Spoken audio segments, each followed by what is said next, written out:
The global maritime industry is at a pivotal moment, and the International Maritime Organization is at the forefront of shaping its future.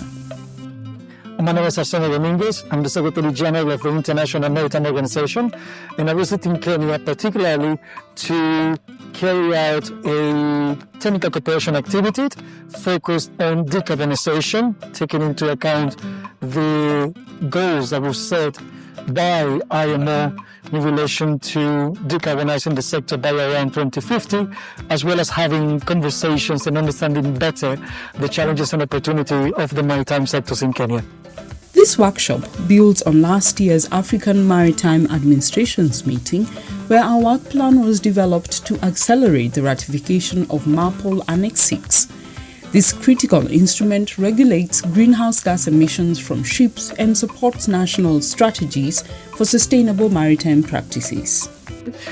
We have said it from the beginning, since we started the whole process of decarbonization, that the adoption of technical and economic measures is to support the transition. And the economic measures, the financing mechanisms, will support the transition, in particularly for small island developing states and least developed countries. And that, of course, focuses as well on Africa as a continent. Beyond decarbonization, the IMO is actively enhancing maritime security through regional partnerships, including the Djibouti Code of Conduct and its Jeddah Amendment. The reality is that IMO doesn't regulate and doesn't have direct contact with the navies. We cooperate with each other directly through the member states, the maritime administrations and the Ministry of Defense, when they are ready to provide some assistance to merchant shipping.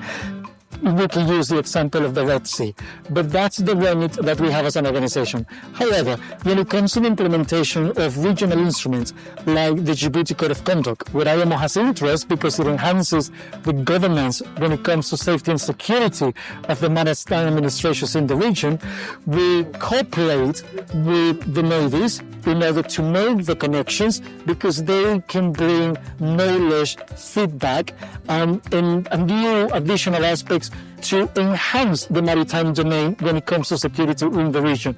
So that's what we do. We connect them together, and of course, by supporting the projects that enhance the safety and security of merchant ships, we can also learn for the actions that the Navy takes in relation to protecting the vital shipping lanes around the world.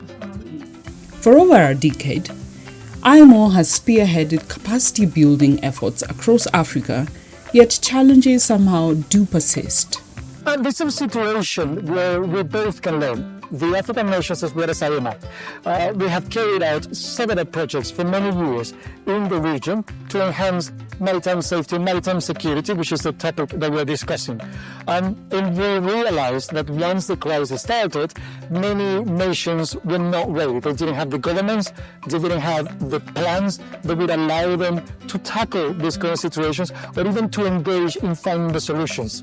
Here is why we're working now in enhancing the way that we provide technical cooperation and capacity building by doing an assessment of what has happened through all those trainings that we have provided, the reasons why the different countries have not taken any actions. So we will carry out an assessment and evaluation of what are the gaps, why our training programs have not met the goals for why they were established, what are the challenges that the African nations have as well, but also why they haven't taken the steps forward. This is a two-way approach, and from now on, we're going to be more measurable and more specific in the training that we provide.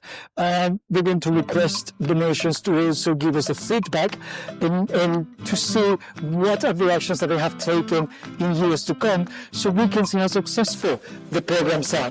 Africa's maritime sector presents boundless opportunities for trade expansion to workforce development and regional cooperation. And Africa has a land of opportunities. We see it when it comes to decarbonization, but also shipping in general. Trade continues to flow and increase around the continent.